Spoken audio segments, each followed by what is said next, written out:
വിദേശ രാജ്യങ്ങളിൽ ജോലി വാഗ്ദാനം ചെയ്ത് നിരവധി ആളുകളിൽ നിന്നും ലക്ഷക്കണക്കിന് രൂപ തട്ടിയെടുത്ത കേസിൽ ഒരാൾ പിടിയിൽ. കരിങ്കുന്നം നടുവിലെ പറമ്പിൽ മനുമോൻ ജോസാണ് പോലീസിന്റെ പിടിയിലായത്.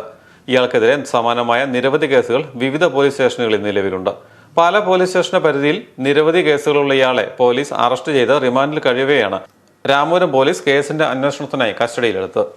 രാമപുരം മുല്ലമറ്റം കരിങ്കുറ്റിയിൽ Devin George David, Mangalamkunnel Sharon John എന്നിവർ നൽകിയ പരാതിയിലാണ് ഇയാളെ കസ്റ്റഡിയിലെടുത്തത്. വിദേശത്തേക്ക് ജോലി നൽകാമെന്ന പരസ്യം നൽകിയ ബ്രോഷർ കണ്ടാണ് ഡെവിൻ തട്ടിപ്പുകാരനായ മനുവിനെ വിളിച്ചത്. പാലാ കരൂരിലുള്ള രാജേഷ് എന്നയാളാണ് വിദേശത്ത് കൊണ്ടുപോകുന്ന AN കൺസൾട്ടൻസി ഏജൻസി നടത്തുന്നതെന്നാണ് ഇയാൾ പറഞ്ഞിരുന്നത്. രാജേഷിനെ പാലായിലെത്തി കാണുകയും രാജേഷും മനുമോനും ചേർന്ന് ഡെവിനിൽ നിന്നും പണം തട്ടിയെടുക്കുകയുമായിരുന്നു. ഡെവിനും അനുജൻ ഡെനിലിനും ന്യൂസിലാൻഡിൽ വൂൾവർത്ത് എന്ന സൂപ്പർ മാർക്കറ്റിൽ ബില്ലിംഗ് സ്റ്റാഫായി ജോലി വാങ്ങി നൽകാമെന്ന് വിശ്വസിപ്പിച്ച് പലപ്പോഴായി ഇവർ ബാങ്ക് അക്കൗണ്ടിലൂടെ 7,25,000 രൂപ വാങ്ങിച്ചെടുത്തു. ഇതുകൂടാതെ പിഴകിൽ വെച്ച് മനുമോൻ നേരിട്ട് 25,000 രൂപ കൈപ്പറ്റുകയും ചെയ്തു. ഷാരോണിൽ നിന്നും 4,50,000 രൂപയും ഇവർ വാങ്ങിയെടുത്തു. വർക്ക് പെർമിറ്റും വിസയും നേരിട്ട് കൈമാറുകയും ചെയ്തു. സൈറ്റിൽ കയറി ഇവർ നോക്കിയപ്പോഴാണ് ഇവ വ്യാജമാണെന്ന് മനസ്സിലായത്. മനുമോനും രാജേഷിനുമെതിരെ നിരവധി പരാതികളാണ് കേരളത്തിന്റെ പല പോലീസ് സ്റ്റേഷനുകളിലും ഉദ്യോഗാർത്ഥികൾ നൽകിയിട്ടുള്ളത്.